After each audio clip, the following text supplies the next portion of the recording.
Hello? Ima. Nang buka rayo lagi. Ay, aku tunggal maya yang sila Ima. Ngai ko tu nilai nongko. Ima mai butuh kiki ko. Hoi Ima.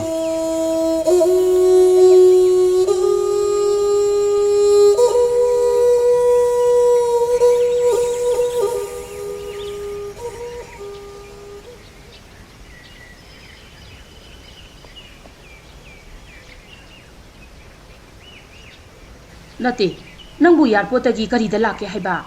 Passenger octo dala Ima. Haima. Nang bu gari ma reserve toroga kok lak pa yadro. Nakoi gi pabung su office ki thabak aruba ma lei hai do nang ata sakre. Kaidogi arema da sel tingan do Ima. Atai Ima. Atu kai dawra ki hai ba. Ko sigi waiting sesida anna ma pamuruse. Ko sai mi sumande. Kana no Ima sibo. Khangde ni bungo. Ayama matamda mathoi nongai da dana adum leiba ui. Hanglurabasu kari gumbi imta khumapti. Imana ne marak warak ta sak putholaga adum pijari bani.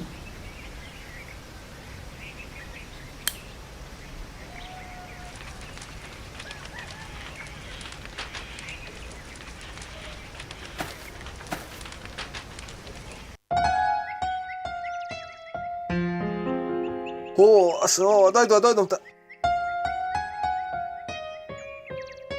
Hai na, kay nung may babong na tawid dito ba? Kay dorogin na nang ba? Jangan pergi cawan lang itu ba? Hai Janjan, nang tamayam na itabra. Ha, nang tamayam na itabra ba? Piro mayam na sudok ba? Hoy nama, sudok sari. Angang ipata patay ba su yaw ba? Loy na sudok sakre. Se tharo ni, mamay pa na ka thalo. Sanga na thong na taw. Nang nupi sida mali sam ta honing ba? Ha, yan ta honing ba? Kari inu ni mesin bisi ba? Mi cam na kuang na bagi. Angang sibu sumna man bisi bu. Sibu kari kare ke ba? Hoyam kaye. Kwang ga do yan na kini. Kari inu pinu ni siba. Mi na kuang na ya hersu, bang sao tu sawi. Matung manaw ne. Isam na ne, kwang ga do na namala ba? Ayu phate ai no. Oh, sipai oi bisi wa malle. Pensil lok thu sirai na khan bani. Lok thu roi. Pensil phang la su ada sum lai jak rage.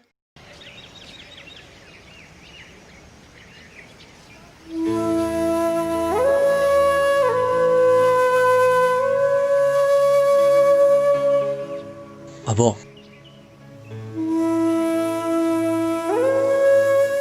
Nang di kono. Abo. Tu, asigi yum sidai ne. Nahan kai mapana thabak ki chalu bane. Ngarang throi. Ibokpu saka sarabro. Sadri, sakti lama. Oh, hok sak sa de lama mane. Ai abok ki sak lok sarke. Ngaktam le piremo ko. Nang di thabak sat kane hai do na sat khraga sida kari amuk tawram ni ba. Ibana sak puri se yam phore. Abok se hok sak sadri ye. Lam da loi mane. Ma. Ibok se de le ngai nungti ki sak su ko. Ai chalo ki ge ma. Chalo.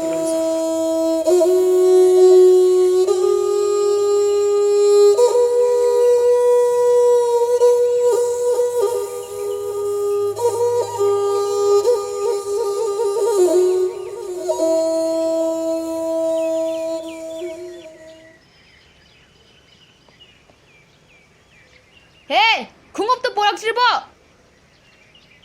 Si, sida leire. As, 궁합 까ปู สุ마이 타나브라. 마시부 꾸이르 이주 솜 다락데미.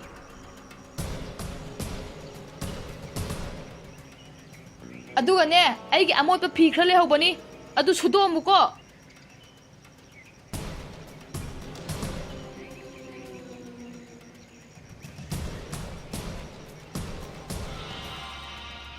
Hai Janjan.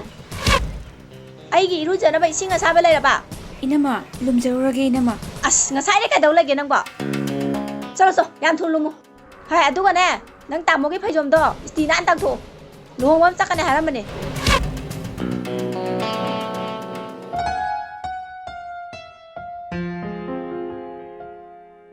ꯃꯈꯣꯏ ꯄꯥꯕꯨꯡ ꯏꯁꯤꯡ ꯁꯣꯝꯗ ꯂꯩꯔꯦ ꯅꯆꯥꯅꯤꯄꯥꯗꯤ ꯅꯆꯥꯅꯨꯄꯥꯗꯤ ꯈꯨꯟꯒꯤ ꯆꯤꯡꯌꯥ ꯑꯁꯤꯗ ꯍꯩ ꯂꯩ ꯃꯌꯥꯝ ꯊꯥꯅꯤ ꯍꯥꯏꯗꯨꯅ ꯆꯠꯈ꯭ꯔꯤꯌꯦ ꯐꯩꯅꯤ ꯑꯗꯨꯗꯤ ꯇꯧꯖꯁꯅꯨ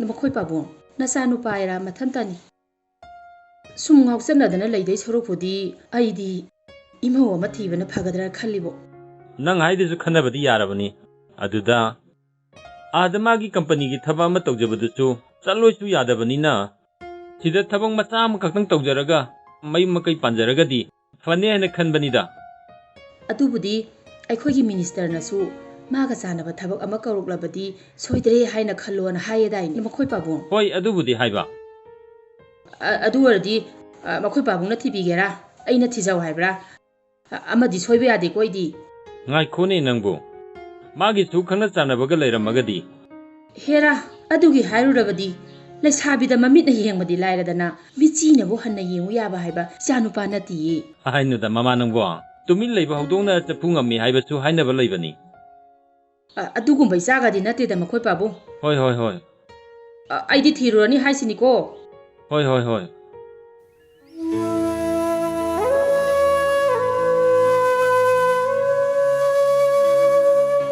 ꯑꯕꯣꯛ ꯀꯤꯁꯟꯆꯟ ꯍꯩꯃ ꯑꯕꯣ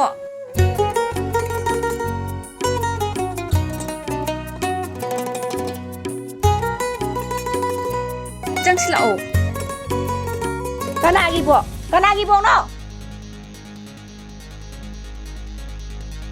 Kanagi bo? Ha? Kanagi bo no ne? Nang chuna bok siga puna sakha ga bro. Tau ga da bana thau na tau draga thau le wale tau le re ne. Hey, kaidau narge ne noibo? Kai gi no ba mana? Mana masu na ne na ngale ta yum sida lai si ba. Ma phi maro ne na khara jut cha di phai. 이슈세 우다가 꾸이래 하이다나 우닝다나 숨락번이다 해행 가이디라 알아 Adu tha ma gi manung da nong pha dok la ga loi re. Chum toy na la di ba ko. Na su se pura sa sa gwai si ni. 나때 베메 아이 마뚱다디 락다나 보 헛나르게 이도다디 하이비가누고 Nasu nupi ki tha tha gi tolop su mana hayeng mayu makai pa laga pujana ba awun pot lai na ba akhoi na dum thambiri masidai sida yum sida toina lai sibu akhoi bu mi ki mang sida yon biri bra Abe, yare se tuoba nangbo.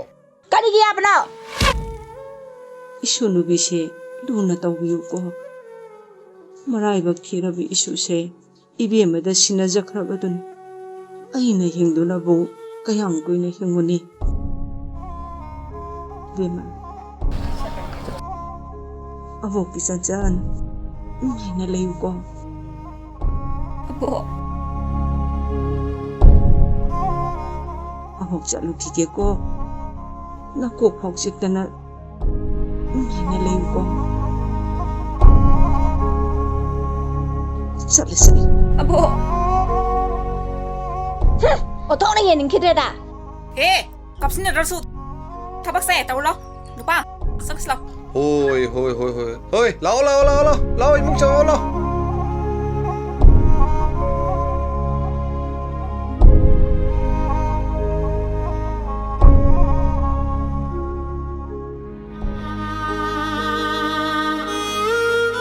Abok ti, aku si kadai lerang gani. Mahabo ka na si bato birang gani. Ay husi mo. Ibok yung manatijat ka na. Ay husi mo jat ka ni. janjan 이보, 마도 그러면은 마시디나 수다 아무것도 못 시간 담비봐. 이슈기 와칸다니. 아이나 시방 남들바시. 마빠가 마마가 도당 라이자라말 바디. 그리기 이슈나 아수파로네. 아이가 안 뺀데. 아이비오 이보, 마카타비오 이보.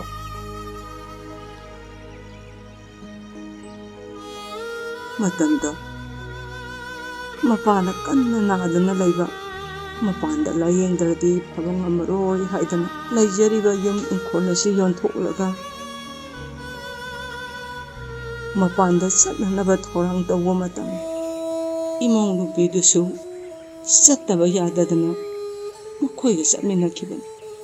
이보, 아도다기디 ꯀꯩꯗꯧꯈ꯭ꯔꯤꯕꯣ ꯑꯗꯨꯒꯗꯤ ꯏꯁꯥꯗꯣ ꯁꯤꯔꯒ ꯄꯣꯔꯛꯑꯦ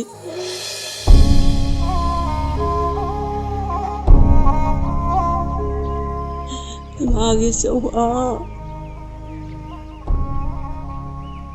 ꯑꯗꯨꯗꯒꯤ ꯀꯩꯗꯧꯔꯕ ꯏꯕꯣ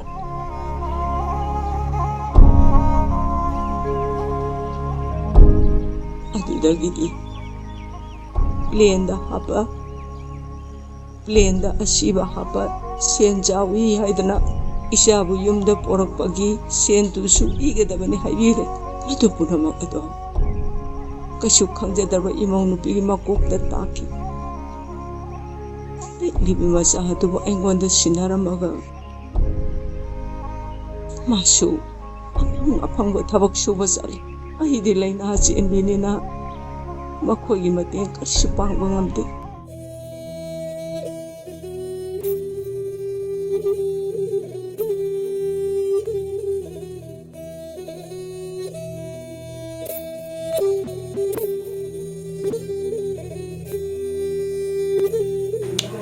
ꯄꯣꯊꯥ ꯑꯇꯩ ꯁꯤꯟꯃꯤꯁꯤꯡꯗꯤ ꯅꯍꯥꯟꯈꯩ ꯊꯕꯛ ꯁꯨꯕ ꯌꯥꯎꯔꯛꯄꯅꯤꯅ ꯋꯥꯕ ꯈꯔ ꯐꯔꯛꯃꯅꯤ ꯑꯗꯨꯕꯨ ꯏꯆꯟꯗꯤ ꯅꯧꯅ ꯌꯥꯎꯔꯛꯄ ꯀꯨꯏꯗ꯭ꯔꯕꯅꯤ나 ꯌꯥꯝ ꯋꯥꯔꯝꯒꯅꯤ ꯄꯣꯊꯥ ꯌꯥꯖꯔꯦ ꯇꯥꯃꯣ ꯑꯩ ꯊꯕꯛ ꯁꯨꯕ ꯌꯥꯎꯖꯔꯨꯔꯒꯦ ꯑꯝꯇ ꯉꯥꯏꯈꯣ ꯋꯥꯔꯨꯒꯅꯨ ꯑꯩꯁꯨ ꯃꯤꯒꯤ ꯑꯋꯥꯕ ꯎꯕ ꯉꯝꯗꯕ ꯃꯤꯁꯛꯅꯤ ꯑꯗꯨꯝꯅ ꯍꯥꯏꯕꯤꯒꯅꯨ ꯇꯥꯃꯣ ꯑꯩ ꯀꯅꯥꯝꯇꯒꯤ ꯃꯇꯦꯡ ꯄꯥꯝꯖꯗꯤꯌꯦ ꯂꯨꯈ꯭ꯔꯥꯕꯤ ꯑꯩꯈꯣꯏꯒ ꯁꯨꯃꯥꯏꯅ ꯋꯥꯔꯤ ꯁꯥꯕꯁꯦ ꯃꯤꯅ ꯎꯈ꯭ꯔꯒ ꯌꯥꯝ ꯂꯥꯟꯅ ꯈꯟꯈꯤꯅꯤ ꯇꯥꯃꯣ ꯑꯩ ꯊꯕꯛ ꯁꯨꯕ ꯌꯥꯎꯖꯔꯨꯔꯒꯦ ꯀꯩꯅꯣꯅꯦ ꯃꯥꯒꯤ ꯃꯨꯅꯥꯂꯁꯤꯟ ꯇꯧꯏꯁꯤꯕꯣ ꯉꯔꯥꯡꯗ ꯂꯥꯛꯂꯤꯕ ꯅꯨꯄꯤꯁꯤꯅ ꯂꯩꯔꯅꯦ ꯑꯁꯨꯛ ꯌꯥꯝꯕ ꯊꯕꯛ ꯁꯦꯟꯅꯒꯦꯗꯤ ꯍꯥꯏꯗ꯭ꯔꯒ ꯄꯣꯊꯥꯕꯗꯒꯤ ꯋꯥꯕꯁꯨ ꯈꯔ ꯐꯔꯦ ꯑꯩ ꯊꯕꯛ ꯁꯨꯕ ꯌꯥꯎꯖꯔꯨꯔꯒꯦ ꯅꯪꯒꯤ ꯋꯥꯔꯤ ꯄꯨꯝꯅꯃꯛ ꯏꯅꯤ ꯊꯨꯅꯨꯗꯒꯤ ꯂꯣꯏꯅ ꯇꯥꯔꯦ ꯑꯩꯁꯨ ꯄꯥꯈꯪꯅꯤ ꯇ꯭ꯔꯤꯄꯨꯔꯥꯗ ꯄꯣꯛꯄꯅꯤ ꯏꯔꯝꯗ ꯃꯅꯤꯄꯨꯔꯁꯤꯕꯨ ꯅꯨꯡꯁꯤꯕꯗꯒꯤ ꯑꯩ ꯃꯐꯝꯁꯤꯗ ꯂꯩꯔꯤꯕꯅꯤ ꯍꯧꯖꯤꯛꯇꯤ ꯑꯩ ꯅꯪꯒꯤ ꯑꯉꯝꯕ ꯃꯇꯦꯡ ꯄꯥꯝꯃꯦ ꯑꯩꯕꯨ ꯊꯥꯖꯧ ꯌꯦꯡꯕꯤ ꯅꯪꯅꯕꯨ ꯌꯥꯕꯤꯔꯕꯗꯤ ꯅꯪꯗꯤ ꯄꯤꯛꯂꯤꯕ ꯏꯆꯥꯗꯣ ꯑꯩꯈꯣꯏꯅ ꯆꯪꯗꯅ ꯃꯤ ꯑꯣꯏꯅꯕ ꯁꯦꯝꯁꯤ ꯑꯗꯨꯝꯅ ꯍꯥꯏꯕꯤꯒꯅꯨ ꯇꯥꯃꯣ ꯑꯩ ꯀꯅꯥꯝꯇꯒꯤ ꯃꯇꯦꯡ ꯄꯥꯝꯖꯗꯤꯌꯦ ꯑꯩꯅ ꯑꯉꯝꯕ ꯁꯨꯅꯣꯝꯗꯨꯅ ꯏꯆꯥꯒꯤ ꯑꯃꯗꯤ ꯑꯩꯒꯤ ꯏꯅꯦꯝꯄꯣꯛꯀꯤ ꯋꯥꯠꯇꯅꯕ ꯍꯣꯠꯅꯖꯒꯦ ꯑꯩ ꯊꯕꯛ ꯁꯨꯕ ꯌꯥꯎꯖꯔꯨꯔꯒꯦ ꯇꯥꯃꯣ ꯀꯌꯥꯗ ꯅꯨꯡꯁꯤꯈ꯭ꯔꯕ ꯑꯉꯥꯡꯅꯣ ꯀꯔꯤꯒꯤꯅꯣ ꯑꯩꯅ ꯃꯥꯒꯤ ꯃꯇꯦꯡ ꯑꯁꯨꯛ ꯌꯥꯝꯅ ꯄꯥꯡꯅꯤꯡꯉꯤꯕꯁꯤꯅ ꯑꯗꯨꯕꯨ ꯑꯩꯁꯨ ꯂꯥꯏꯔꯕ ꯃꯆꯥꯅꯤ ꯃꯈꯥ ꯂꯤꯕꯤꯌꯨ ꯑꯁꯨꯝꯅ ꯃꯇꯝ ꯈꯔ ꯊꯕꯛ ꯁꯨꯕ ꯆꯠꯂꯝꯕꯗꯒꯤ ꯅꯣꯡꯃꯗꯤ ꯏꯃꯧꯗꯣ ꯑꯍꯤꯡ ꯍꯜꯂꯛꯈꯤꯗꯦ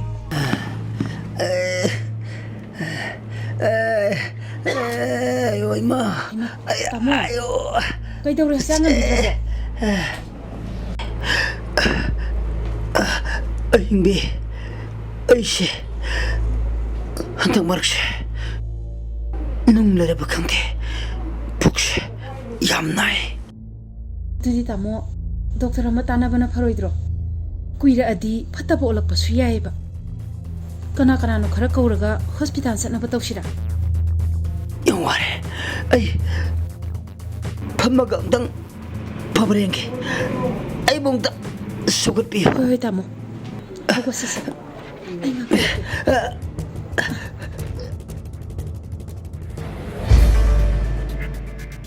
ꯍꯦ ꯅꯣꯏꯅꯤ ꯉꯁꯤ ꯂꯦꯡꯕ ꯌꯥꯔꯣꯏ ꯉꯁꯤ ꯅꯣꯏꯅꯤ ꯅꯨꯃꯤꯠ ꯁꯨꯔꯕꯅꯤ ꯑꯝꯇ ꯉꯥꯏꯕꯤꯌꯨ ꯇꯥꯃꯣ ꯋꯥꯈꯜꯗꯣ ꯂꯥꯟꯅ ꯈꯟꯈꯤꯗꯧꯔꯦ ꯍꯦ ꯂꯥꯟꯅ ꯈꯟꯕ ꯅꯠꯇꯦꯅꯦ ꯑꯩ ꯅꯨꯃꯤꯠ ꯇꯁꯥ ꯌꯦꯡꯉ ꯁꯦꯟꯅꯔꯤꯁꯦ ꯌꯥꯝ ꯀꯨꯏꯔꯕꯅꯤꯅꯦ ꯇꯥꯃꯣ ꯑꯩꯈꯣꯏꯕꯨ ꯂꯥꯟꯅ ꯈꯟꯕꯤꯒꯅꯨ ꯇꯥꯃꯣ ꯁꯤ ꯃꯁꯥ ꯉꯝꯗꯦ ꯍꯥꯏꯕꯗꯨꯗ ꯑꯩꯅ ꯁꯨꯝ ꯉꯥꯛꯈꯠꯆꯔꯝꯕꯅꯤ ꯍꯩ ꯃꯤꯅꯥꯟ ꯃꯆꯥ ꯑꯩꯅ ꯊꯕꯛ ꯄꯥꯟꯅꯣꯅ ꯊꯝꯃꯒ ꯅꯪ ꯅꯨꯄꯤꯒꯤ ꯊꯕꯛ ꯑꯣꯏꯅ ꯄꯥꯟꯅ ꯂꯩꯔꯕꯣ ꯅꯨꯄꯤ ꯄꯥꯟꯅꯕ ꯊꯕꯛ ꯑꯩꯅ ꯍꯥꯞꯄꯤꯁꯦ ꯍꯩ ꯅꯨꯄꯤ ꯅꯪꯁꯨ ꯅꯄꯨꯔꯣꯏꯕ ꯂꯩꯇ꯭ꯔꯦ ꯀꯅꯥ ꯂꯩꯇ꯭ꯔꯦ ꯍꯥꯏꯕꯗꯨꯗ ꯅꯪꯁꯨ ꯊꯕꯛꯁꯦ ꯑꯩꯅ ꯌꯥꯎꯍꯟꯕꯅꯤ ꯅꯪꯁꯨ ꯅꯨꯄꯥ ꯊꯤꯕ ꯂꯥꯛꯏꯕ꯭ꯔꯣ ꯍꯩ ꯅꯨꯄꯥ ꯅꯪꯁꯨ ꯅꯪ ꯊꯕꯛ ꯁꯨꯐꯝ ꯂꯩꯇꯕꯗꯒꯤ ꯇ꯭ꯔꯤꯄꯨꯔꯥꯗꯩ ꯂꯥꯛꯄꯅꯦꯅ ꯍꯥꯏꯖꯕꯗꯨꯗ ꯅꯪꯕꯨ ꯅꯨꯡꯁꯤꯗꯅ ꯑꯩꯅ ꯊꯕꯛ ꯌꯥꯎꯍꯜꯂꯒ ꯅꯨꯄꯤ ꯀꯣꯏꯅꯕ ꯂꯥꯛꯏꯕ꯭ꯔꯕ ꯉꯁꯤ ꯍꯥꯏꯕ ꯅꯨꯃꯤꯠꯁꯤꯗꯒꯤꯅꯦ ꯑꯩꯈꯣꯏ ꯑꯅꯤꯃꯛ ꯑꯩ ꯊꯕꯛ ꯃꯐꯝꯁꯤꯗ ꯂꯩꯕ ꯌꯥꯔꯣꯏ ꯍꯧꯖꯤꯛꯃꯛ ꯆꯠꯈꯤꯗꯕ ꯆꯠꯂꯣ ꯌꯥꯝ ꯊꯨꯅ ꯆꯠꯂꯣ ꯃꯤꯅꯥꯏ ꯃꯆꯥꯁꯤꯗꯤ ꯅꯨꯄꯤ ꯄꯥꯟꯅꯕ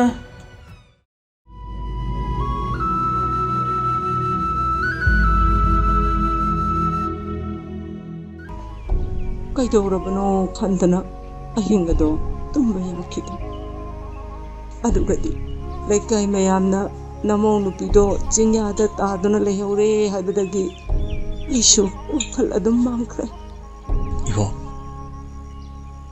나수 누피디 까마이도 그래. 까이들 그래 이보.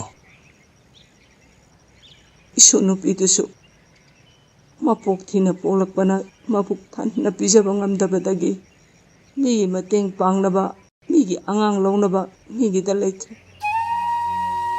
ngarangdi isudo mamdu urami mathwai am nungai tana urami kari dorobno khangde 이보, 아두기보, 깜짝 큰거로.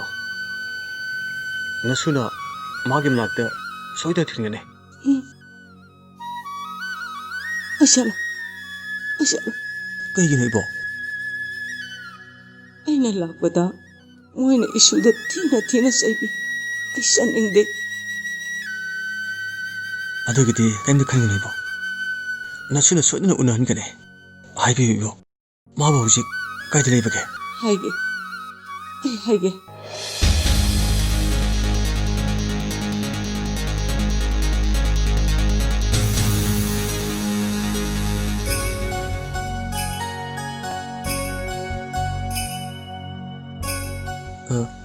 그놈도 항직해 봐. 그놈도 항직해 봐. ꯌꯥꯝ ꯂꯦꯝꯃꯤꯅꯦ 그놈도 항직해 봐. ꯌꯥꯅꯤ ꯀꯥꯈꯠꯄꯤꯔꯣ ꯁꯣꯝꯒꯤ ꯍꯦꯛꯇ ꯀꯥꯈꯠꯄꯤꯔꯣ 야제라니, 아이 미임도 항직해나 락셔버네. ꯁꯣꯝꯒꯤ ꯍꯦꯛꯇ ꯀꯥꯈꯠꯄꯤꯔꯣ ꯃꯤ ꯑꯃ ꯂꯥꯛꯑꯒꯕꯨ ꯃꯥꯡꯒꯣꯟꯗ ꯐꯝꯍꯟꯗ꯭ꯔꯗꯤ ꯀꯩꯅꯣ ꯂꯥꯛꯑꯣ ꯀꯥꯈꯠꯄꯤꯔꯛꯑꯣ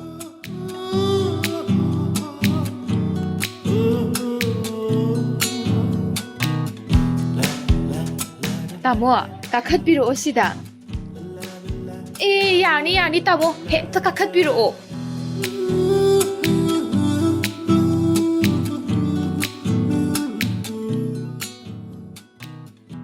시다 짠짠 거비 아마가 레이브라나. ꯍꯣꯏ ꯂꯩꯌꯦ ꯁꯣꯝꯅ ꯀꯅꯥ 아이 마봉네. ꯍꯥ ꯃꯕꯨꯡ 암튼 우너져봐 야가드라. ꯀꯩꯅꯣ ꯃꯕꯨꯡ ꯂꯩꯇꯦ ꯍꯥꯏꯔꯒ ꯌꯥꯅꯤ ꯌꯥꯅꯤ ꯑꯩ ꯀꯛꯊꯣꯛꯆꯔꯒꯦ ꯆꯟꯆꯟ ꯅꯣꯏ ꯇꯥꯃꯣ ꯂꯥꯛꯏꯌꯦ ꯊꯣꯛꯂꯛꯑꯣ ꯍꯥꯏꯕ ꯑꯩ ꯐꯤ ꯁꯨꯔꯨꯕꯅꯦ ꯀꯔꯤ ꯍꯥꯏꯒꯦ ꯇꯨ ꯅꯣꯏ ꯇꯥꯃꯣ ꯂꯥꯛꯏꯌꯦ ꯍꯥ ꯁꯤ ꯂꯥꯛꯑꯣ ꯁꯣꯝꯗ ꯂꯥꯛꯑꯣ ꯇꯨ ꯅꯣꯏ ꯇꯥꯃꯣ ꯂꯥꯛꯏꯁꯤꯅꯦ ꯑꯩ ꯐꯤ ꯁꯨꯔꯨꯕꯅꯦ ꯑꯗꯣ ꯗꯗꯥ ꯉꯥꯛꯇꯪ ꯐꯝꯕꯤꯔꯝꯃꯨꯀꯣ ꯑꯩ ꯆꯥ ꯊꯨꯅ ꯂꯣꯟꯖꯔꯒꯦꯕ ꯍꯣꯏ. ꯆꯟꯆꯟ ꯅꯣꯏ ꯇꯥꯃꯣꯒ ꯐꯖꯅ ꯋꯥꯔꯤ ꯁꯥꯔꯝꯃꯨꯀꯣ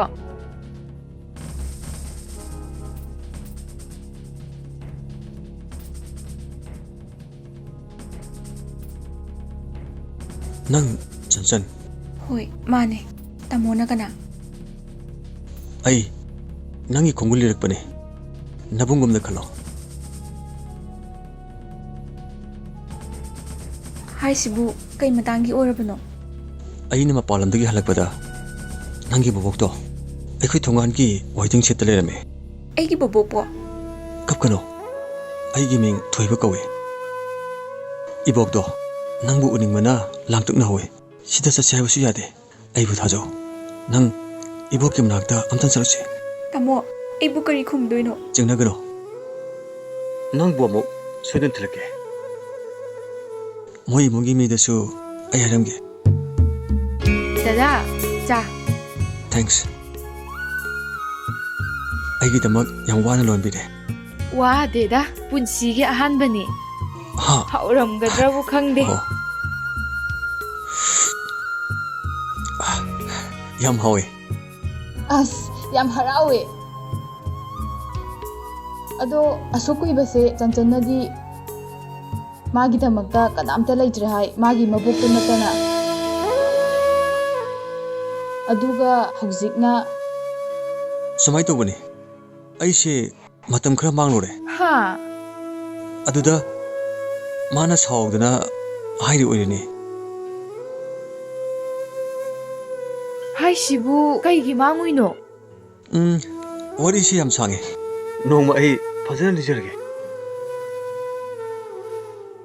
ꯑꯗꯣ ꯑꯩꯅ ꯂꯥꯛꯆꯔꯤꯁꯦ ꯏꯕꯣꯛꯇꯣ ꯃꯁꯥ ꯉꯝꯍꯧꯗꯦ ꯑꯗꯨꯅ ꯆꯟꯆꯟꯁꯤ ꯑꯝꯇ ꯄꯨꯖꯔꯨꯒꯦꯅ ꯍꯥꯏꯖꯒꯦꯅ ꯂꯥꯛꯏꯅꯦ ꯑꯁ ꯑꯗꯨꯗꯤ ꯑꯩꯈꯣꯏ ꯏꯅꯝꯃ ꯂꯥꯛꯇ꯭ꯔꯗꯤ ꯑꯩꯅ ꯍꯥꯏꯕ ꯉꯝꯗꯦꯗ ꯑꯁ ꯌꯥꯔꯛꯇꯧꯕ ꯃꯥꯟꯗꯦꯗ ꯑꯦ ꯀꯔꯤꯅꯣ ꯍꯥꯏꯔꯤꯁꯤꯕꯣ ꯑꯩꯈꯣꯏ ꯏꯃꯨꯡꯒꯤ ꯊꯕꯛ ꯃꯌꯥꯝꯁꯦ ꯆꯟꯆꯟꯅ ꯑꯌꯥꯝꯕ ꯂꯣꯏꯅ ꯁꯨꯕ ꯉꯥꯛꯇꯅꯦ ꯑꯗꯨꯅ ꯏꯅꯝꯃꯅ ꯌꯥꯔꯛꯀꯅꯤ ꯊꯥꯖꯗꯦꯕ ꯑꯗꯨꯗꯤ ꯅꯪꯅ ꯃꯤꯅꯤꯠ ꯑꯝꯇꯪ ꯁꯤꯟꯕꯤꯔꯒ ꯉꯥꯏꯍꯥꯛꯇꯪ ꯑꯣꯏꯔꯁꯨ ꯆꯟꯆꯟꯕꯨ ꯄꯨꯊꯣꯛꯄ ꯌꯥꯒꯗ꯭ꯔꯥ ꯃꯗꯨꯃꯗꯤ ꯈꯟꯅꯕ ꯌꯥꯏ ꯑꯗꯣ ꯇꯥꯃꯣꯒꯤ ꯃꯣꯕꯥꯏꯜ ꯅꯝꯕꯔ ꯑꯝꯇ ꯄꯤꯕꯤꯔꯝꯃꯣ ꯑꯩ ꯏꯅꯝꯃ ꯍꯦꯛ ꯂꯥꯛꯄꯒ ꯄꯥꯎ ꯍꯪꯉꯒꯦꯕ ꯑꯗꯨꯒ ꯍꯥꯏꯔꯛꯑꯒꯦꯕ ꯑꯣ 9856 4 2828 2 ꯌꯥꯔꯅꯤꯀꯣ ꯌꯥꯔꯅꯤ ꯐꯔꯦ ꯑꯗꯨꯗꯤ ꯑꯩ ꯑꯃꯨꯛ ꯆꯠꯂꯨꯈꯤꯒꯦ ꯍꯣꯏ ꯆꯟꯆꯟ ꯅꯕꯨꯡ ꯑꯃꯨꯛ ꯆꯠꯂꯨꯈꯤꯒꯦ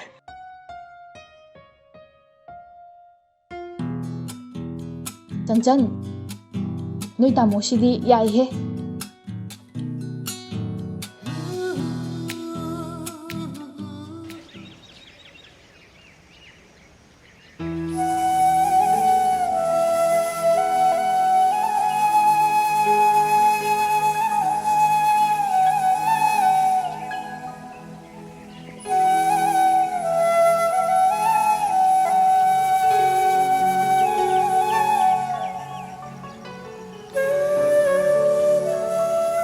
ꯍꯧꯖꯤꯛꯄꯨ ꯀꯃꯥꯏꯅ ꯇꯧꯁꯤ ꯍꯥꯏꯅꯣ ꯏꯅꯝꯃꯅꯁꯨ ꯆꯠꯀꯦ ꯍꯥꯏꯕ ꯌꯥꯗ꯭ꯔꯦ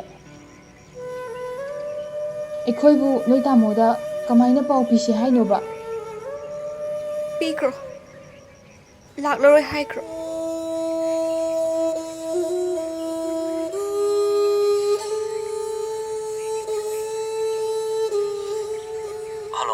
ꯍꯜꯂꯣ ꯗꯗꯥ ꯑꯩꯈꯣꯏ ꯊꯣꯛꯄ ꯌꯥꯔꯔꯣꯏꯌꯦ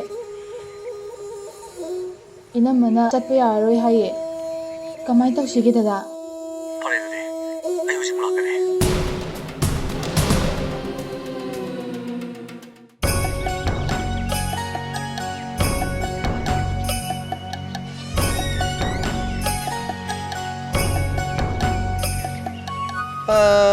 이붕어는 까나?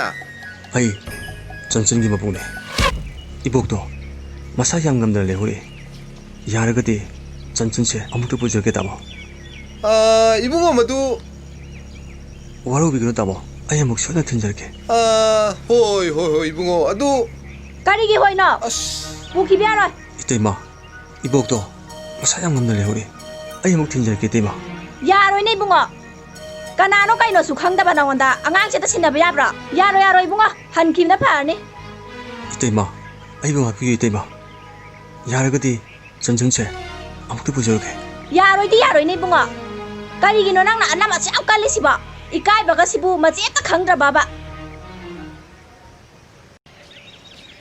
전천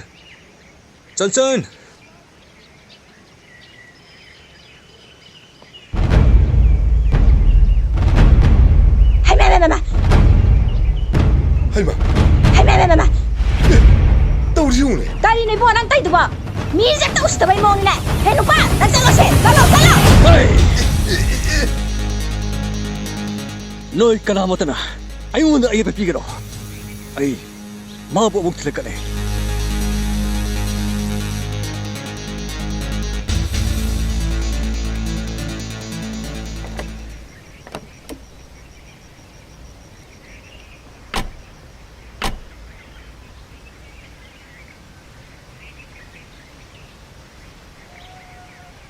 이복 넘었던 거야 거왕을 하실까 나수 설선도 아이는 브로큰 하이도 나시디 나수 선전도 아이나 이복 금락대 보래 나시디 나수가 와리 은행 때문에 살아 전선 저러 이복가 와리 살아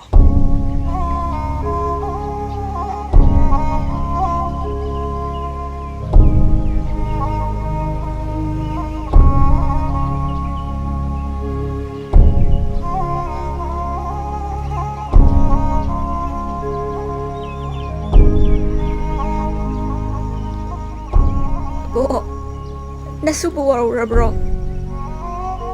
Nasugi mapokna. Tamthiba mapok amada poklubana. Nasugi panggal leitabani. Sembo saurano base. Aine yumduda amo hana chatlaroy. Abo ka ibani apanga apangba thabak suduna kadaida no malay rose. Abo nangbu na sangamdrabro. Abo Nasuna ko busit tahadra bro. Nasuna ko na sinabihan bagi abo. Siya ko no. Abo Nasuna ko na sinabihan bagi abo. Abo namito pa mo. Hakulo namito pa mo abo.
Ibema, kappabaro nangbo. Karigi kapino, ima lerisidi. Ima na phanaba loina singani. Yengoi, matam kharadine, nang yumduda leiruko. Aduga, leiba nungaitradine, sida hekta lao. Ima na dine nang se, ima oirasira haibo khalibani. Ima, adumain haibigano. Dadana sauniye. Haima, karigi saudoiba. Nangonaga saubo yawrane dadana. Adubudi yawdi ima. Oh, aduni. Magi haibabune, mini henjanbadi sungya yadre. Sini nani khangdaba mihulama yawribani. Adudani imana pakhatlibasi.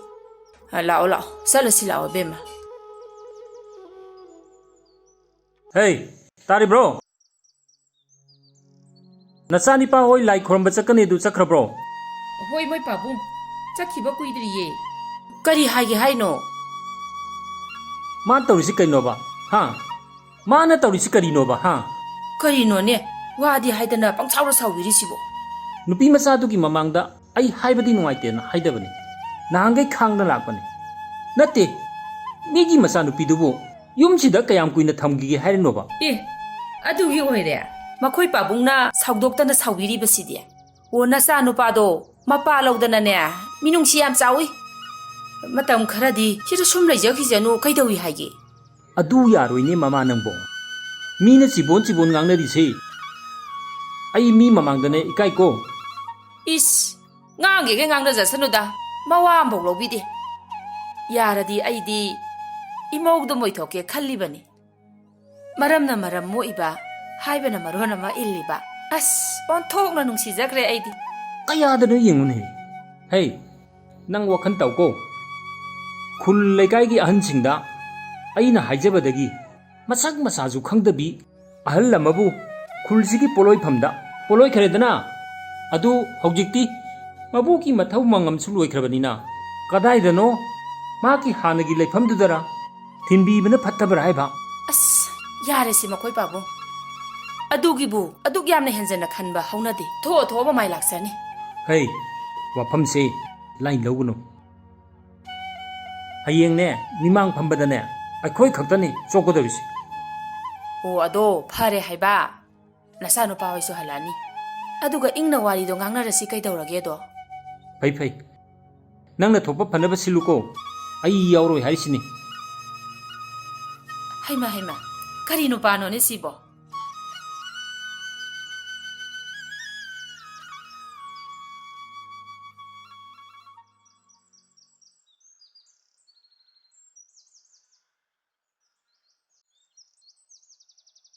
ꯍꯧꯖꯤꯛꯇꯤ ꯑꯕꯣꯛꯀꯤ ꯃꯊꯧ ꯃꯉꯝꯁꯨ ꯂꯣꯏꯔꯕꯅꯤꯅ ꯍꯥꯟꯅꯒꯤ ꯅꯪꯒꯤ ꯂꯩꯐꯝꯗꯨꯗ ꯑꯃꯨꯛ ꯂꯩꯔꯣꯀꯣ ꯂꯩꯔꯨꯔꯒꯦ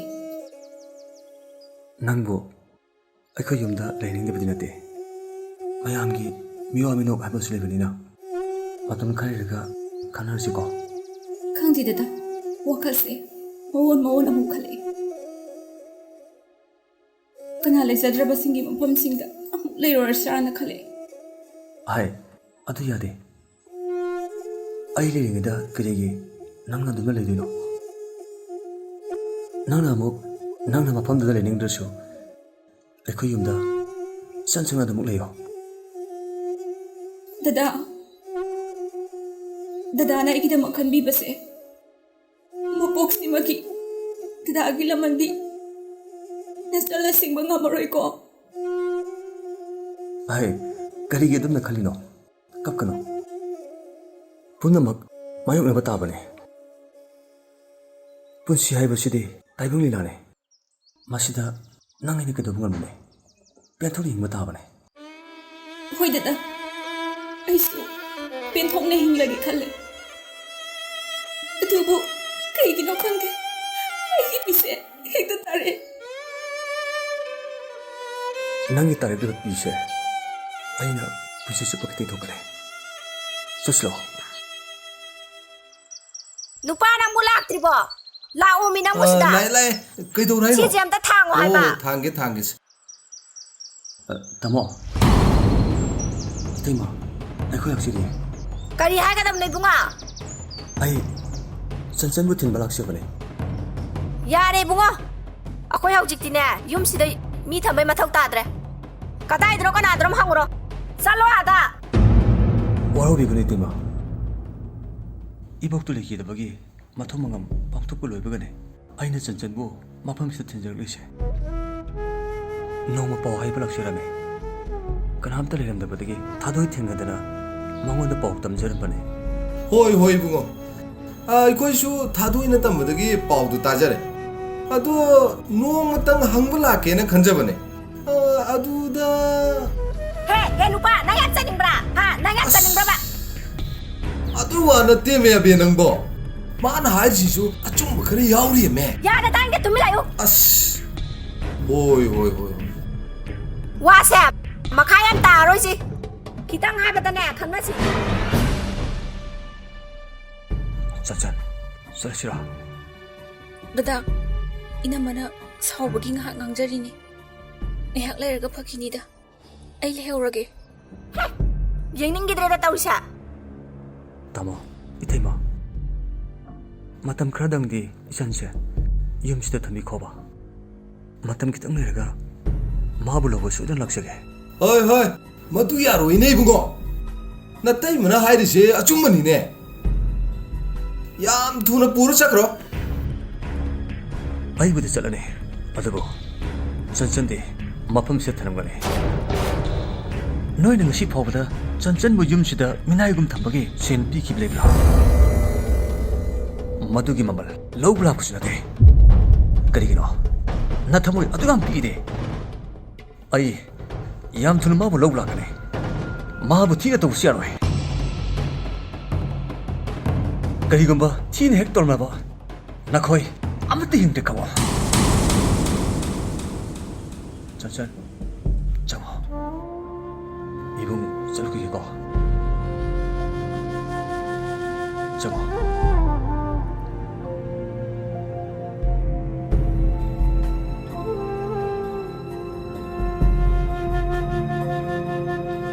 하이바바바 까마이 따오니시디 헤 누빠 나고 까람바 알미노바 하 타우나 삼레이 찌지바 까람바 알미노 하바네 시드부 가마이나 통나 버두이노메 강리나 ꯌꯨꯝꯁꯤꯗ ꯂꯩꯅꯤꯡꯕ ꯅꯠꯇ꯭ꯔꯥ ꯅꯪ ꯂꯩꯌꯨꯀꯣ ꯅꯪ ꯅꯨꯡꯉꯥꯏꯅ ꯂꯩꯌꯨꯀꯣ ꯅꯪ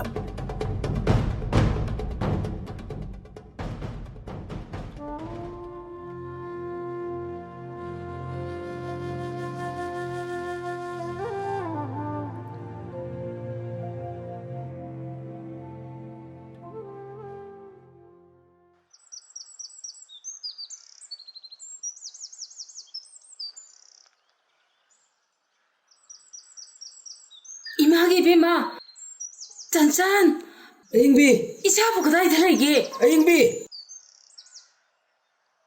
마복도나 그다이다 부르가 짝짝짜노 컴테나 ꯑꯁ ꯑꯌꯤꯡꯕꯤ ꯅꯪꯕꯨ ꯉꯥꯎꯕꯗꯨ ꯈꯤꯇ ꯍꯜꯂꯨ ꯀꯩꯗꯧꯒꯦ ꯅꯪꯅ ꯉꯥꯎꯔꯤꯃꯦꯅ ꯁꯦꯔꯥꯟ ꯇꯨꯔꯥꯟ ꯄꯉꯥꯡ ꯉꯥꯡ ꯂꯩꯔꯦ ꯑꯩꯁꯨꯅꯦ ꯁꯦꯔꯥꯟ ꯇꯨꯔꯥꯟ ꯄꯉꯥꯡ ꯉꯥꯡꯅꯤꯡꯉꯦ ꯋꯥꯁꯨ ꯑꯩ ꯉꯥꯡꯅꯤꯡꯉꯦꯕ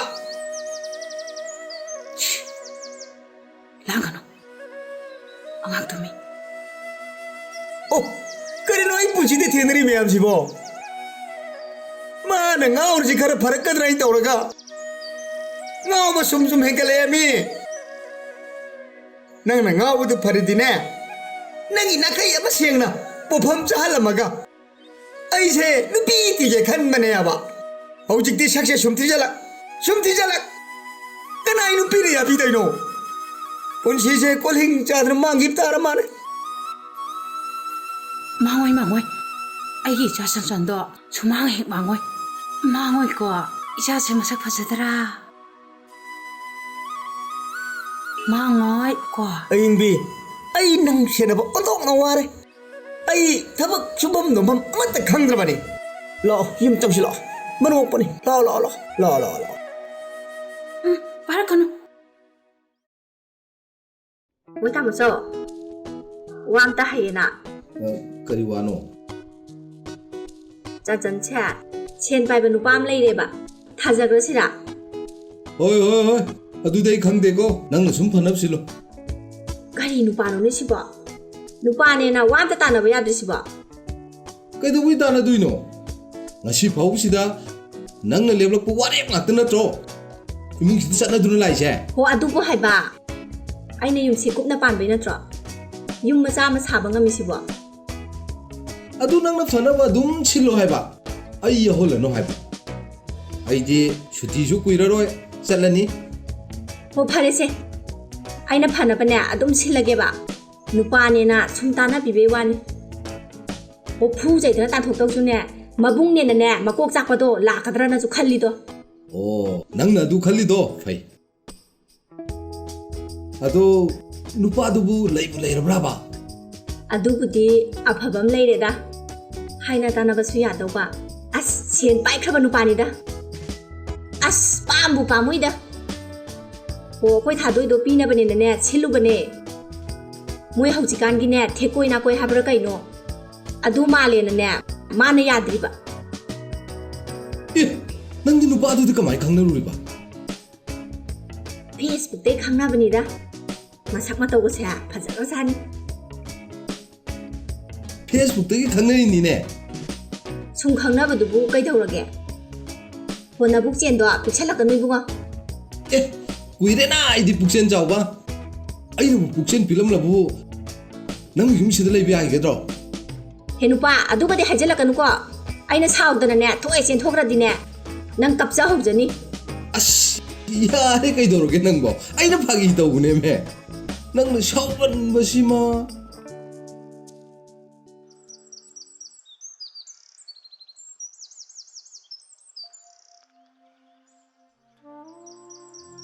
Ima, baba, nakoy, nasagi punsisibu, iyeng bangam libro. Nasabu ko nada sinabiram nino, ay hinindre. Nakoy ginatong nilagi, ima. 짠짠! ꯅꯪꯗꯤ ꯁꯤꯗ ꯀꯩꯗꯧꯔꯤꯕ? ꯁꯨꯝ ꯐꯝꯃꯝꯕꯅꯦ. ꯅꯪꯅ ꯅꯊ꯭ꯋꯥꯏ ꯈꯔ ꯅꯨꯡꯉꯥꯏꯇ꯭ꯔꯗꯤ ꯁꯤꯗ ꯐꯝꯃꯝꯕꯅꯤꯁꯦ ꯑꯩ ꯉꯁꯥꯏꯅ ꯈꯪꯉꯕꯅꯦ. ꯑꯗꯣ ꯋꯥ ꯑꯃ ꯍꯥꯏꯒꯦꯅ ꯂꯥꯛꯏꯅꯦ. ꯀꯔꯤ ꯋꯥꯅꯣ? ꯍꯥꯏꯌꯣ. ꯑꯁ ꯑꯩꯅ ꯑꯃꯨꯛ ꯍꯥꯏꯔꯨꯔꯒ ꯅꯪꯅ ꯑꯃꯨꯛ ꯀꯔꯤ ꯈꯟꯈꯤꯗꯒꯦ ꯈꯟꯕꯗ ꯑꯃꯨꯛ ꯇꯜꯂꯤꯅꯤꯅꯦ. ꯑꯗꯣ ꯍꯥꯏꯗ꯭ꯔꯗꯤ ꯑꯩꯅ ꯀꯃꯥꯏꯅ ꯈꯪꯗꯣꯏꯅꯣꯕ? ꯑꯗꯨꯁꯨ ꯆꯨꯝꯃꯤꯅꯦ. ꯍꯣꯏꯗ ꯏꯅꯝꯃꯅꯅꯦ ꯅꯪꯒꯤ ꯅꯨꯄꯥ ꯑꯐꯕ ꯑꯃ ꯁꯤꯟꯕꯤꯅꯤꯅ ꯇꯧꯔꯤꯌꯦ ꯑꯗꯣ ꯅꯪꯅꯕꯨ ꯅꯨꯡꯉꯥꯏꯅꯤ ꯈꯜꯂꯗꯤ ꯑꯗꯨꯝ ꯌꯥꯈꯣꯀꯣ ꯊꯥꯗꯣꯏ ꯑꯩ ꯌꯨꯝꯒ ꯄꯥꯜꯂꯔꯣꯏꯗ ꯀꯩꯅꯣꯅꯦ ꯍꯥꯏꯁꯤꯕꯣ ꯅꯪꯕꯨ ꯌꯨꯝꯁꯤꯗ ꯁꯨꯝ ꯄꯨꯟꯁꯤ ꯆꯨꯞꯄ ꯂꯩꯔꯒꯦ ꯍꯥꯏꯔꯣ ꯂꯩꯔꯣꯏꯗ ꯑꯩꯁꯨ ꯈꯜꯂꯤꯕꯅꯦ ꯑꯁ ꯍꯦꯟꯖꯟꯅꯁꯨ ꯈꯜꯂꯨꯅꯨꯁꯦ ꯅꯨꯄꯤ ꯍꯥꯏꯁꯤꯗꯤ ꯅꯣꯡꯃꯗꯤ ꯅꯨꯄꯥ ꯃꯌꯨꯝꯗ ꯂꯩꯈꯤꯒꯗꯧꯕ ꯉꯥꯛꯇꯅꯦ ꯑꯃ ꯑꯅꯤ ꯅꯠꯇꯅ ꯑꯃ ꯑꯅꯤꯗꯨꯒꯤ ꯃꯅꯨꯡꯗ ꯑꯩꯁꯨ ꯆꯜꯂꯤꯕꯅꯦ ꯑꯩ ꯌꯨꯝ ꯄꯥꯜꯂꯔꯣꯏ ꯊꯥꯗꯣꯏ ꯍꯥꯏ ꯌꯥꯔꯣꯏꯀꯣ ꯃꯨꯟꯅ ꯋꯥꯈꯜ ꯇꯧꯖꯍꯧ ꯆꯥꯟꯁ ꯍꯥꯏꯕꯁꯦ ꯄꯥꯛ ꯄꯥꯛ ꯍꯦꯛ ꯂꯥꯛꯇꯕꯅꯤ ꯁꯤ ꯃꯇꯨꯡꯗꯒꯤꯗꯤ ꯑꯩꯁꯨ ꯅꯣꯏ ꯇꯥꯃꯣꯒ ꯑꯩꯈꯣꯏ ꯗꯥꯒ ꯀꯩꯗꯧꯔꯕ ꯅꯣꯏ ꯗꯗꯥꯒ ꯅꯪꯒ ꯄꯣꯛꯃꯤꯟꯅꯕ ꯅꯆꯤꯟ ꯅꯅꯥꯎ ꯅꯠꯇꯦꯁꯦ ꯅꯍꯥꯟ ꯅꯣꯏ ꯗꯗꯥꯅ ꯍꯥꯏꯔꯒꯇ ꯈꯪꯉꯤ ꯑꯣ ꯑꯗꯨꯃꯛ ꯑꯩꯈꯣꯏ ꯗꯥꯅ ꯍꯦꯛ ꯍꯥꯏꯕ꯭ꯔꯥ ꯍꯦ ꯑꯗꯣ ꯅꯣꯏ ꯗꯗꯥꯅꯗꯤ ꯅꯪꯁꯦ ꯄꯣꯛꯃꯤꯟꯅꯕ ꯃꯆꯟꯗꯧꯅ ꯈꯟꯕꯅꯦ ꯅꯣꯏ ꯗꯗꯥꯅꯁꯨ ꯅꯪꯁꯦ ꯌꯥꯝ ꯅꯨꯡꯁꯤꯕ ꯃꯥꯜꯂꯦ ꯑꯣ ꯑꯗꯣ ꯆꯠꯂꯁꯤ ꯂꯥꯛꯑꯣ ꯀꯩꯅꯣꯝ ꯍꯧꯔ ꯆꯥꯎꯁꯦ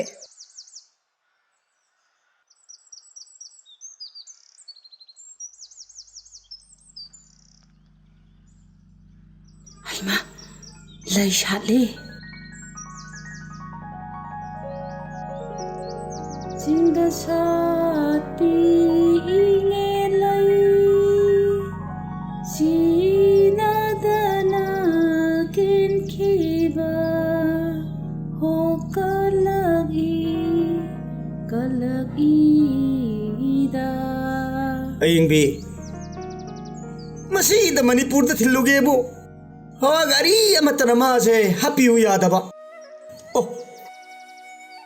ꯑꯩ ꯀꯃꯥꯏꯅ ꯇꯧꯔꯤꯁꯤꯗꯤ ꯅꯍꯥꯟꯁꯨ ꯂꯝꯕꯤ ꯆꯠꯄ ꯃꯤꯗ ꯁꯦꯟ ꯅꯤꯔꯨꯔꯦ ꯄꯤꯔꯝꯕꯗꯤ ꯂꯥꯏꯔꯗꯅ ꯐꯨꯕꯤꯔꯝꯃꯤ ꯑꯩ ꯊꯕꯛ ꯆꯠꯊꯣꯛꯑꯒꯦ ꯌꯨꯝ ꯆꯠꯊꯣꯛꯀꯅꯣꯅ ꯊꯝꯃꯝꯃꯦ ꯈꯣꯡꯕꯥꯟꯗ ꯇꯤꯡꯈꯪ ꯃꯔꯛꯇ ꯆꯩꯇꯦꯛ ꯃꯔꯛꯇ ꯑꯣꯟꯗꯅ ꯏꯔꯨꯖꯗꯅ ꯁꯥꯟꯅꯔꯝꯃꯤ ꯃꯗꯨꯒꯤ ꯅꯝꯊꯤ ꯍꯥꯅꯩ ꯃꯌꯥꯝꯗꯣ ꯑꯩꯅ ꯆꯥꯝꯊꯣꯛꯑꯦ ꯑꯩ ꯀꯃꯥꯏꯅ ꯇꯧꯅꯤ ꯃꯁꯤ ꯃꯅꯤꯄꯨꯔꯗ ꯑꯩ ꯌꯥꯝ ꯊꯨꯅ ꯊꯤꯜꯂꯨꯗꯕ ꯌꯥꯗꯦ ꯃꯁꯤ ꯍꯦꯛ ꯊꯤꯜꯂꯨꯗ꯭ꯔꯤꯉꯩ ꯑꯩꯁꯦ ꯂꯥꯏꯃꯟ ꯀꯥꯔꯅ ꯑꯃꯨꯛꯇ ꯈꯪꯉꯔꯣꯏ ꯑꯍꯤꯡꯕꯤ ꯂꯥꯛꯑꯣ ꯆꯠꯁꯤ ꯂꯥꯛꯑꯣ ꯑꯩꯁꯦ ꯅꯪ ꯁꯦꯟꯅꯕꯗꯅꯦ ꯑꯩꯁꯦ ꯉꯥꯎꯇꯧꯔꯦ ꯑꯩꯁꯦ ꯋꯥꯔꯦ ꯉꯥꯎꯇꯧꯔꯦ ꯂꯥꯛꯑꯣ ꯅꯪ ꯊꯤꯜꯂꯒꯦ ꯂꯥꯛꯑꯣ ꯌꯨꯝꯗꯅꯦ ꯆꯠꯂꯁꯤ ꯂꯥꯛꯑꯣ ꯅꯪ ꯉꯁꯤ ꯅꯣꯡ ꯅꯤꯅꯤꯁꯤꯗ ꯃꯅꯤꯄꯨꯔꯗ ꯊꯤꯟꯗꯕ ꯌꯥꯗ꯭ꯔꯦ 이ꯕꯦꯝꯃ ꯂꯥꯛꯑꯣ ꯆꯪꯉꯁꯤ ꯂꯥꯛꯑꯣ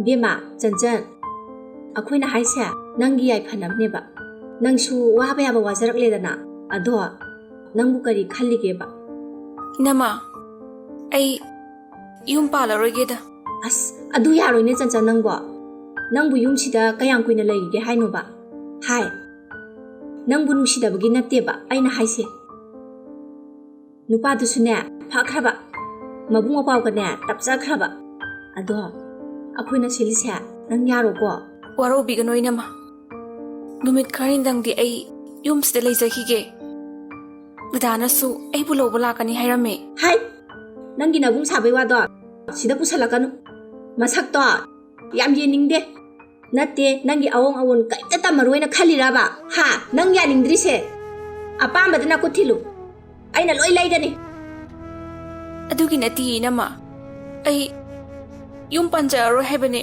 ꯇꯨꯃꯤꯟ ꯂꯩꯌꯨ ꯅꯆꯤꯟ ꯂꯤꯈꯨꯝ ꯈꯨꯝꯃꯗꯅ ꯀꯔꯤ ꯊꯣꯛꯑꯦꯅ ꯉꯥꯡꯖ ꯁꯥꯏꯅꯣ ꯇꯥꯅꯤꯡꯗꯦ ꯀꯞꯁꯟꯅꯒꯅꯨ ꯁꯨꯝ ꯐꯖꯅ ꯍꯥꯏꯕ ꯌꯥꯗ꯭ꯔꯗꯤꯅꯦ ꯆꯩ ꯆꯥꯅꯤꯅ ꯍꯩ ꯅꯃꯥꯏ ꯅꯃꯤꯠꯀ ꯇꯥꯊꯣꯛꯆ ꯆꯠꯂꯨ ꯃꯤ ꯂꯥꯛꯀꯅꯤ ꯆꯪꯉꯣ ꯂꯩꯒꯅꯨ ꯆꯪꯉꯣ ꯍꯥꯏꯕꯅꯦ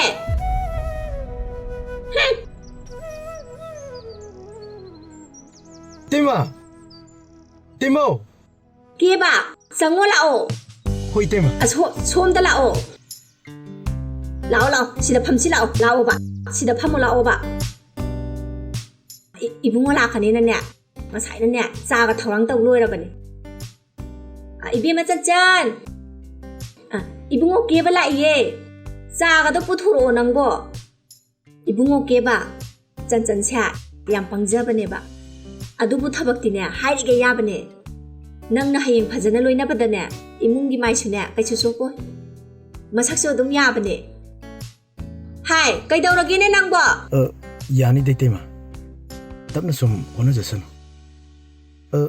ꯏꯀꯥꯏꯕ ꯑꯣꯏꯔꯝꯕꯁꯨ ꯌꯥꯏ ꯑꯩꯁꯨ ꯏꯀꯥꯏ ꯆꯪꯉꯛꯏꯅꯤ ꯍꯦꯔꯥ ꯀꯩꯗꯧꯕ ꯏꯀꯥꯏꯗꯣꯏꯅꯣ ꯁꯤꯗꯒꯤꯗꯤ ꯑꯩꯈꯣꯏ ꯄꯨꯟꯅ ꯑꯃꯠꯇ ꯑꯣꯏꯗꯣꯏꯁꯤꯗꯤ ꯍꯩꯃꯥ ꯍꯥꯏ ꯃꯈꯨꯠꯇ ꯄꯤꯌꯨꯅꯦ ꯅꯪꯕꯣ ꯄꯤꯌꯣ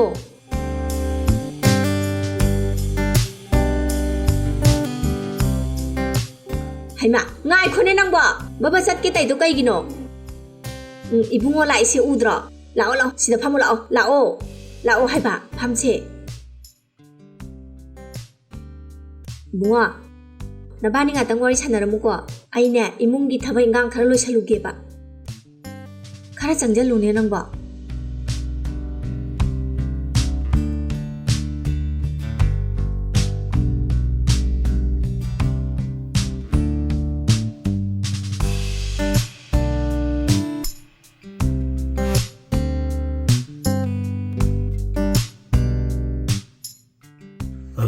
이때문에 거보다기 아이시들 라이네 아이기위는디 이때문에 신비리세 양파이 까림다 까이데나 칼레 아도 남게 부모수 카라 하요다나 Tamo, ibu waro bigano. Di matik chada bini. Punsigi yung panja arohina lep krabini. Ay tamo bu ikay ba pibasu na sade. Kaisu kaidida. Sumaina mot phongdok na hobasisu yam phai na khale. Ado sakshudum phajai. Yum palaroi kai birisibu kari maram leibagino khangjabaga yaroidro. Kaisu thudokpa maram leijadeda. Mathong maram khangdana horokpa punsise. Ningba kaina adumak loikrasanona khanbagini. Punsisibu adu khantana khanbasu langanida. Pongomdana pokpa miyoi mapoksida aka kum haibasisu thongnasani. Khongphamda khangchitang handokpiba yaroidro. Aisu angamba mating pangjagi. Waro bino tamo. Oh, fare. Kaimta khalurano. Adubu karingma kanda nangi wakhalduna ahom khara laknabadi. Nangi damak ai leiri haibasimadi nang kaukunu ko. Chatlage ko. 하메마 이붕어 깨봐 그이더러게 낭보 짤라게 하이라봐 낭부 나짱게 깨깨 와이 사나라게 봐 하이짠짱 낭 나붕데 깨깨 하이오래 Kaisu haide daitema. Nongma koithokjarage. Ai ngasidi thawak kitang chillo. Chalukhi daitema. 하메마 ngai khuo 깨봐 ngai khuomi 아스 하 낭 다지 까이너 하낭 다지 까이너 봐 이뭉세 낭 빠레나 하 낭나 빠레 봐 윰다 락바 미부 따티타 웨나 nga 타독pa ngambi 낭 다시 자로네 해 Inama. 하이 낭 다시 자로네 해 Kaidugnargine ate kariginoba 해 마세 미양 우시 로이도리 미양 amdori 낭네 윰시다 레비야로 하이시니 낭 하우지막네 마팡바 다이드로 마짝고 하이시니 as yare kaidoruge abenangbo to yare me 까니기 또 보나 뚜밀래요 헤이 낭네 나시 액사 키드라 보네 아이나 까이도게 하고 낭과 낭 karino aina tawdrisibo as topani de ko Kay lirage nang una siyang koibo. Kaisu laiteda. Unadabasu kuirena sum uningakba. Aduga wa amasu sum tananingba. Hayo, kariwano. Chanchanse. Nupa amada thazanaba na akhoi inamana singba male. Ah, masanadi yawra. Yade. Mathwaisu yam nungaitaba male. Hekta kapagata sum leirame. Oh, adudi ay hing lage. Aduga kanarasiko. ꯗꯗꯥ ꯅꯪꯁꯦ ꯅꯨꯄꯥ ꯌꯥꯝ ꯊꯣꯛꯏꯕꯣ ꯅꯪꯒꯤ ꯅꯨꯄꯥ ꯊꯣꯛꯄ ꯅꯇꯧꯗꯨꯗꯅꯦ ꯑꯩꯅ ꯉꯥꯎꯖꯔꯤꯁꯤꯁꯨ ꯃꯇꯥꯡ ꯍꯥꯏꯗꯣꯔꯦ ꯃꯥꯒꯤ ꯇꯪ ꯇꯥꯕ ꯑꯝꯇꯪ ꯈꯪꯖꯔꯗꯤ ꯑꯁꯤ ꯄꯤꯔꯗꯧꯅꯦ ꯍꯣꯏꯗ ꯌꯥꯅꯕ ꯊꯦꯝꯕ ꯍꯥꯏꯗꯨꯅꯤ ꯍꯦꯟꯖꯤꯟꯅꯁꯨ ꯈꯜꯂꯨꯅꯨꯗ ꯗꯗꯥ ꯊꯦꯝꯃꯨꯅꯣ ꯃꯁꯥꯅ ꯌꯥꯗ꯭ꯔꯗꯤ ꯅꯝꯍꯥꯗꯣ ꯊꯦꯝꯒꯅꯣ ꯑꯗꯨꯕꯨꯗꯤ ꯁꯤꯜꯂꯣꯏꯗ ꯑꯗꯨꯗ ꯅꯨꯄꯥꯗꯣ ꯑꯩꯈꯣꯏ ꯏꯅꯝꯃꯅ ꯌꯥꯝ ꯄꯥꯝꯖꯕ ꯅꯨꯄꯥ ꯑꯣꯏꯕꯗꯨꯗ ꯍꯥ ꯀꯔꯤꯕ ꯅꯨꯄꯥꯗꯣ ꯌꯥꯝ ꯐꯩꯌꯦꯅ ꯑꯩꯈꯣই ꯏꯅꯝꯃꯅ ꯍꯥꯏꯌꯦ ꯑꯣ ꯑꯗꯨꯗꯤ ꯆꯠꯂꯁꯤꯔꯣ ꯍꯣꯏ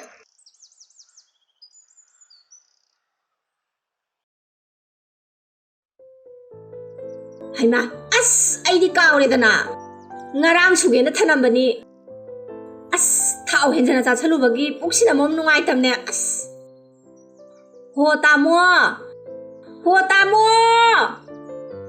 ꯀꯔꯤ ꯂꯩꯔꯒꯦꯅꯦ ꯇꯥꯃꯣ ꯑꯩ ꯄꯨꯛꯁꯦ ꯌꯥꯝ ꯅꯨꯡꯉꯥꯏꯇ꯭ꯔꯦꯕ ꯐꯤꯁꯦ ꯑꯝꯇ ꯁꯨꯕꯤꯔꯝꯃꯣꯕ ꯑꯁ ꯊꯕꯛ ꯑꯝꯇ ꯆꯠꯀꯦ ꯊꯣꯛꯂꯛꯄꯁꯤꯗ ꯑꯁ ꯑꯩ ꯉꯝꯃꯣꯏꯗ ꯇꯥꯃꯣ ꯑꯝꯇ ꯁꯨꯕꯤꯔꯝꯃꯣꯕ ꯑꯁ ꯑꯩ ꯉꯝꯃꯣꯏ ꯍꯥꯏꯔꯤꯁꯤꯅꯦ ꯑꯩꯉꯝꯃꯣꯏ ꯑꯁ ꯇꯥꯃꯣ ꯇꯁꯦꯡꯅ ꯉꯝꯃꯔꯣꯏꯗ꯭ꯔꯥ ꯅꯪ ꯇꯁꯦꯡꯅ ꯉꯝꯃꯔꯣꯏꯗ꯭ꯔꯥ ꯕꯥꯕꯥ ꯍꯦ ꯌꯥꯝꯒꯟꯕꯤ ꯑꯣꯏꯅ ꯇꯧꯕꯁꯤꯃ ꯁꯨꯃꯥꯡꯁꯤꯗ ꯁꯨꯕꯗꯤ ꯏꯀꯥꯏꯌꯦꯕ ꯃꯅꯤꯡꯂꯣꯝꯗ ꯆꯠꯂꯒ ꯑꯣꯏꯅ ꯁꯨꯔꯨꯒꯦꯕ ꯑꯗꯨꯃꯥꯏꯅ ꯃꯌꯦꯛ ꯁꯦꯡꯅ ꯀꯣꯛ ꯍꯥꯏꯔꯗꯤ ꯐꯔꯣꯏꯗ꯭ꯔꯥ ꯅꯪꯅ ꯁꯥꯎꯒꯟꯕꯁꯤꯃ ꯁꯤꯕꯨ ꯀꯌꯥꯝ ꯋꯥꯕ ꯊꯕꯛꯅꯣ ꯀꯣꯛ ꯁꯨꯗꯣꯛꯄꯤꯔ ꯂꯣꯏꯔꯕꯁꯤꯕꯣ ꯇꯥꯃꯣ 이봉아 라오 장어 라오 팜지 라오 이태마 ꯑꯩ ꯁꯟꯁꯟꯕꯨ ꯎꯅꯒꯦꯅ ꯂꯥꯛꯏꯅꯦ ꯃꯥꯕꯨ ꯑꯃꯨꯛꯇ ꯀꯧꯊꯣꯛꯄꯤꯔꯝꯃꯨ ꯍꯦ ꯀꯩꯅꯣ ꯅꯪ ꯍꯥꯏꯁꯤꯕꯣ ꯌꯨꯝꯁꯤꯒ ꯃꯥꯒ ꯃꯔꯤ ꯂꯩꯅꯗꯕꯗꯤ ꯀꯨꯏꯔꯦꯅ 이봉아 마디 이코이 시대 레닝드레나 융시 타도 자키보 꾸이래 이코이 시대디네 마이 와리 깜딱 판비라노 까다이드롱 잘라 항비루로 ꯇꯥꯃꯣ ꯃꯇꯧ ꯀꯔꯝꯅ ꯆꯟꯆꯟꯅ ꯌꯨꯝꯁꯤꯒꯤ ꯆꯠꯂꯝꯒꯅꯤ ꯍꯥꯏꯕꯗꯣ ꯑꯩ ꯃꯨꯟꯅ ꯈꯪꯉꯦ ꯄꯨꯝꯅꯃꯛ ꯅꯈꯣꯏꯅ ꯁꯣꯟꯕ ꯉꯥꯛꯇꯅꯤ ꯍꯦ ꯅꯪꯅ ꯃꯊꯣꯡ ꯃꯔꯥꯡ ꯈꯪꯗꯅꯅꯦ ꯌꯨꯝꯁꯤꯗ ꯇꯥꯏꯁꯟꯅꯕ ꯍꯣꯠꯅꯔꯤꯁꯦ ꯀꯩꯒꯤꯅꯣ 이태마 ꯑꯩ ꯆꯟꯆꯟꯕꯨ ꯐꯪꯅꯕ ꯁꯣꯏꯗ ꯊꯤꯒꯅꯤ ꯀꯔꯤꯒꯨꯝꯕ ꯐꯪꯗꯕ ꯊꯣꯛꯑꯕ ꯅꯠꯇꯦ ꯅꯅꯥꯎ ꯑꯅꯤꯕꯨꯗꯤ ꯈꯨꯠꯆꯨꯅ ꯍꯥꯠꯄ ꯉꯝꯗ꯭ꯔꯕ ꯏꯃꯥ ꯍꯥꯠꯄ ꯄꯥꯄꯨ ꯑꯣꯏꯁꯤꯅꯣ